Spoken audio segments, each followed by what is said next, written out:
Hi friends, నేను నజర్ మీద చూస్తున్నారు టెక్ రిప్ ఛానల్. ఫ్రెండ్స్, ఈరోజు వచ్చేసి మనకి ఎంఐ కంపెనీ వాళ్ళు వాళ్ళ యొక్క ఎంఐ 10 సిరీస్లో least mobile, so last mobile అయితే లాంచ్ చేశారనమాట. ఎంఐ 10i అనమాట. సో బడ్జెట్ రేంజ్ మొబైల్ ఇది. ఎంఐ 10 సిరీస్ కనుక మనం చూసుకున్నట్లయితే ఫ్లాగ్షిప్ మొబైల్ కదా. సో అవన్నీ సిరీస్ కూడా ఎంఐ 10 కానీ 10T కానీ, ఇది వచ్చేసి 10i అనేది మనకి బడ్జెట్ కేటగిరీలో అయితే తీసుకొచ్చారు. సో మనకి బడ్జెట్ కేటగిరీ అనేది చెప్పొచ్చు, మిడ్ రేంజ్ లెవెల్ కూడా కాదు. మిడ్ రేంజ్ లెవెల్ ప్రైస్ పెడతారనుకున్నాం, మనం 25,000 అలా పెడతారనుకున్నాం, కానీ కొంచెం తక్కువలోనే తీసుకొచ్చారు. సో ఈ వీడియోలో ఎక్కువగా మరీ ఇన్డెప్త్గా స్పెసిఫికేషన్స్ అయితే మాట్లాడను, బేసిక్ స్పెసిఫికేషన్స్ గురించి అయితే మాట్లాడతాను. సో ఎలాగో 2 డేస్లో మన చేతిలోకి మొబైల్ అయితే వస్తుంది కాబట్టి అన్బాక్సింగ్ వీడియోలు ఎక్కువగా అయితే మాట్లాడుకుందాం. సో ఫస్ట్ ఆఫ్ ఆల్ ఈ మొబైల్ స్పెసిఫికేషన్స్ కనుక మనం చూసుకున్నట్లయితే డిస్ప్లే వచ్చేసి మనకి 6.7 inches full HD plus IPS డిస్ప్లేతో వస్తుంది. ఎస్, సో ఎటువంటి సూపర్ AMOLED డిస్ప్లే అయితే కాదు. సో మనకి హైయర్ వేరియంట్స్లో కూడా వాళ్ళు ఐపీఎస్ డిస్ప్లేనే తీసుకొచ్చారు. కాకపోతే మాత్రం ఇక్కడ మనకి 120Hz రీఫ్రెష్ రేట్తో తీసుకొచ్చారనమాట. సో దట్టు ఇక్కడ ఒక కొత్త టెక్నాలజీతో అయితే తీసుకొచ్చారు వీళ్ళు. సో వాళ్ళు ఏమంటున్నారంటే, ఏదైతే మనకి బేసిక్గా మన మూవీ చూసేటప్పుడు 24 ఫ్రేమ్ రేట్లో ఉంటుంది కదా. సో మూవీస్ ఏవి మనకి 60 ఫ్రేమ్ రేట్లో ఉండాలి, మనం గేమ్స్ కొన్ని ఆడేటప్పుడు 120Hz రిఫ్రెష్ రేట్లో ఉంటాయి. సో అలా ఏదైతే ఫ్రేమ్ రేట్ ఉంటుందో దాన్ని బట్టి ఆటోమేటిక్గా మనకి స్విచ్ అయితే అవుతుంది అంటున్నారు. సో మనం ఎటువంటి 60Hzలో పెట్టుకోవాలి లేదా 120Hz రిఫ్రెష్ రేట్లో పెట్టుకోవాలని ఫిక్స్డ్ రిఫ్రెష్ రేట్ అయితే లేదు. సో అదొక మంచి విషయం. సో మీరు ఏదైతే అడాప్టివ్గా ఏదైతే మీకు ఉంటుందో, సో మీరు గేమ్స్ ఆడేటప్పుడు గేమ్స్కి తగ్గట్టుగా, మూవీస్ చూసేటప్పుడు మూవీస్కి తగ్గట్టుగా అడాప్టివ్ సింక్ టెక్నాలజీ అయితే తీసుకొచ్చామని అయితే చెప్తున్నారు. నాట్ ఓన్లీ దట్, మనకి టచ్ సెన్సిటివిటీ కనుక మనం చూసుకున్నట్లయితే 240Hz టచ్ సెన్సిటివిటీ అయితే తీసుకొచ్చారనమాట. సో ఎవరైనా గేమ్స్ ఆడే వాళ్ళు ఉంటే మాత్రం కొంచెం బెటర్ ఎక్స్పీరియన్స్ అయితే ఉంటుంది టచ్తో కనుక మీరు కంపేర్ చేసి చూసినట్లయితే వేరే మొబైల్స్లో. అండ్ వన్ మోర్ థింగ్ వచ్చేసి, ఇది మనకి HDR10 డిస్ప్లే అనమాట.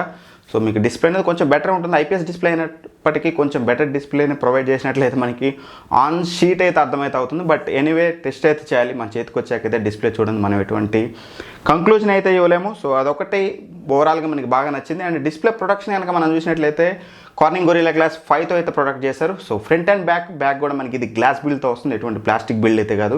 సో ఫ్రంట్ అండ్ బ్యాక్ కూడా మనకి కార్నింగ్ గొరిల్లా గ్లాస్ 5 అయితే యూజ్ చేశారు. YD1L1 సపోర్ట్తో వస్తుంది. ఒకవేళ మీరు అమెజాన్లో కానీ లేకపోతే నెట్ఫ్లిక్స్లో కానీ హెచ్డీ కంటెంట్ చూడాలంటే మాత్రం ఖచ్చితంగా చూడొచ్చు. అండ్ అలానే మల్టీమీడియాలో ఇంకో విషయం వచ్చేసి మనకి స్పీకర్స్ కదా. స్పీకర్ చూసుకున్నట్లయితే మనకి ఇది స్టీరియో స్పీకర్స్తో వస్తుంది, అది కూడా ఒక మంచి విషయం. సో ఈ బడ్జెట్ ప్రైస్ పాయింట్లు ఇప్పుడు అన్ని మొబైల్స్లో వస్తున్నప్పటికీ కొంచెం బెటర్ క్వాలిటీ కనుక ఇచ్చుంటే మాత్రం ఖచ్చితంగా బెస్ట్ ఆప్షన్ అయితే అవుతుంది మల్టీమీడియా కన్సప్షన్కి. ఇక నెక్స్ట్ కనుక మనం చూసినట్లయితే మెయిన్ ప్రాసెసర్ హార్ట్ కనుక మనం చూసినట్లయితే మెయిన్ హైలైట్ ఇందులో వచ్చేసి ప్రాసెసరే.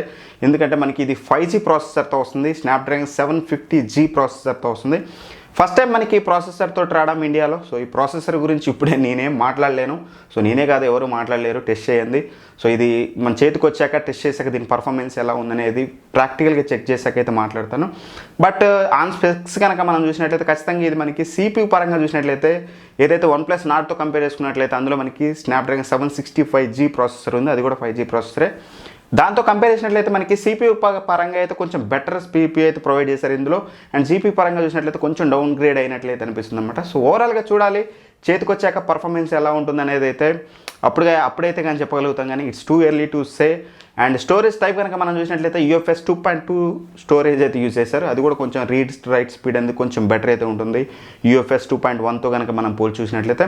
ఓవరాల్గా ఇందులో మెయిన్ హైలైట్ వచ్చేసి ప్రాసెసర్ అనమాట, 5G ప్రాసెసర్.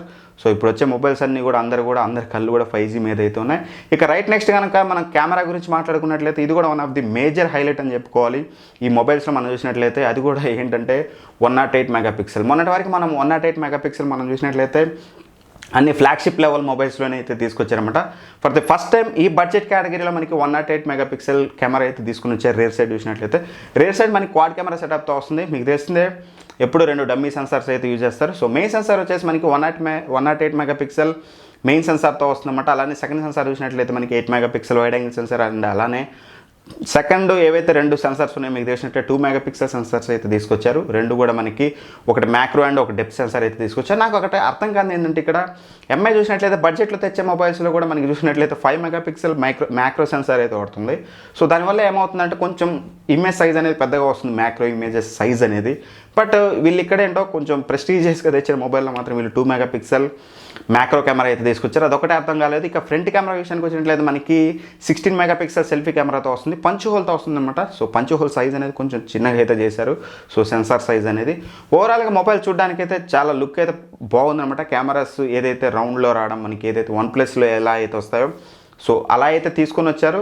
బట్ ఎనీవే దాన్ని చెక్ చేశాక అయితే చెప్దాం మనం. 108 మెగాపిక్సెల్ అనేది ఆబ్వియస్లీ ఇమేజ్ సైజ్ అనేది పెద్దగా వస్తుంది, అందులో ఎటువంటి డౌట్ లేదు. సో కంపేర్ టు మనకి 64 మెగాపిక్సెల్, ఈ బడ్జెట్లో మనం 64 మెగాపిక్సెలే చూసాం కాబట్టి సో ఇమేజ్ సైజ్ పెద్దగా వచ్చినా సరే డీటెయిల్స్ అనేది ఖచ్చితంగా బెటర్ అయితే ఉంటుంది. బట్ చేతికి వచ్చాక ఇమేజ్ క్వాలిటీ ఎలా ఉందనేది అయితే చేతికి వచ్చాక అయితే మాట్లాడుకుందాం. రైట్, నెక్స్ట్ బ్యాటరీ విషయానికి వచ్చినట్లయితే బ్యాటరీ వచ్చేసి మనకి 4820 mAh బ్యాటరీని అయితే తీసుకొచ్చారన్నమాట. సో మనకి ఏదైతే వాళ్ళు చెప్పారో, సో ఇందాక రిఫ్రెష్ రేట్ చెప్పాను కదా మీకు, ఆ అడాప్టివ్ రిఫ్రెష్ రేట్ వలన బ్యాటరీ బ్యాకప్ అనేది కొంచెం ఎక్కువ ఉంటుంది. 120 Hz రిఫ్రెష్ రేట్ అయినప్పటికీ, లైక్ మనకి ఇప్పుడు పోకో X3 కానీ పోకో X2 కానీ డైరెక్ట్ 120 Hz రిఫ్రెష్లో పెట్టామంటే ఖచ్చితంగా బ్యాటరీ మీద బర్డెన్ అయితే పడుతుంది. ఇందులో చూసినట్లయితే మనకి అడాప్టివ్ సింక్ టెక్నాలజీ అయితే ఉంది కాబట్టి ఖచ్చితంగా మనకి బ్యాటరీ బ్యాకప్ అయితే బెటర్ అయితే ఉంటుందని అయితే చెప్తున్నారు వాళ్ళు. ఇక ఫాస్ట్ ఛార్జింగ్ విషయానికి వచ్చినట్లయితే 33 వాట్ ఫాస్ట్ ఛార్జింగ్ సపోర్ట్ అయితే ఉంటుంది. బాక్స్లోనే మనకి ఛార్జర్ని అయితే ప్రొవైడ్ చేస్తున్నారు. ఇక సాఫ్ట్వేర్ విషయానికి వచ్చినట్లయితే ఇది మనకి MIUI 12తో వస్తుంది, Android 10 మీద అయితే రన్ అవుతుంది అన్నమాట. ఇక ఫైనల్గా మనకి ప్రైసింగ్ విషయానికి వచ్చినట్లయితే 3 వేరియంట్స్లో అయితే తీసుకొచ్చారు. 6+64GB వేరియంట్, అలానే మనకి 6+128 and as well as 8+128GB variant అయితే తీసుకొచ్చారన్నమాట. బేస్ వేరియంట్ ప్రైస్ కనుక మనం చూసినట్లయితే 20,999 అయితే పెట్టారు, 21,000 రూపాయలు అయితే పెట్టారు. మంచి ప్రైసింగ్ అని చెప్పాలి, మరీ అగ్రెసివ్ అని చెప్పలేను. బట్ ఖచ్చితంగా మనం 5G పాయింట్ ఆఫ్ వ్యూలో చూసుకొని ఇప్పుడు పెరిగిన రేట్లకు తగ్గట్టుగా మనం మాట్లాడుకున్నట్లయితే ఖచ్చితంగా కొంచెం బెటర్ ప్రైసింగ్ తెచ్చారని చెప్పాలి. టూ అగ్రెసివ్ అని అయితే చెప్పలేం, కానీ బెటర్ ప్రైస్లో అయితే తీసుకొచ్చారు. ఇక సెకండ్ వేరియంట్ కనుక మనం చూసినట్లయితే 6+128GB వేరియంట్ ప్రైస్ కనుక మనం చూసినట్లయితే 21,999 పెట్టారు, అంటే 22,000 రూపాయలు పెట్టారు. అదే హయ్యర్ వేరియంట్ చూసినట్లయితే మీకు 24,000 రూపాయలకి అయితే అవైలబుల్ ఉందన్నమాట. సో బెటర్ మీరు మిడ్ వేరియంట్ అయితే తీసుకోండి. స్టోరేజ్ అనేది ఎందుకంటే మనకి 108 మెగాపిక్సెల్ కెమెరా కాబట్టి కంపల్సరీ మీకు ఇమేజ్ సైజ్ అనేది కొంచెం పెద్దగా వస్తుంది. మీరు వీడియోస్ రికార్డ్ చేసినా ఫొటోస్ తీసినా సరే మీకు ఎక్కువగా సైజ్ అయితే వస్తుందన్నమాట. ఆబ్వియస్లీ మీరు బేస్ వేరియంట్ కాకుండా మిడ్ వేరియంట్కి అయితే వెళ్ళండి. దట్టు నేను చెప్పేది ఏంటంటే ఆబ్వియస్లీ రివ్యూస్ వచ్చే వరకు అయితే వెయిట్ చేయండి, ఇమీడియట్గా వెళ్ళి పర్చేస్ అయితే చేయమాకండి. ఆబ్వియస్లీ మన ఛానల్ అన్బాక్సింగ్ అండ్ రివ్యూస్ అయితే వస్తాయి, అప్పటి వరకు అయితే వెయిట్ చేయండి. వచ్చాక ఏ మొబైల్ కొనాలనేది మీకు ఒక క్లారిటీ అయితే నేనైతే ఇస్తాను. ఇక ఫైనల్గా అంతేకాకుండా వీళ్ళు ఒక ఆఫర్ అయితే తీసుకొచ్చారు. ఒకవేళ మీ దగ్గర ICICI బ్యాంక్ కార్డ్స్ ఉంటే మాత్రం మీకు 2,000 రూపీస్ డిస్కౌంట్ అయితే వస్తుంది. బేస్ వేరియంట్ కనుక మీరు పర్చేజ్ చేసినట్లయితే 19,000 రూపాయలకే వస్తుందన్నమాట.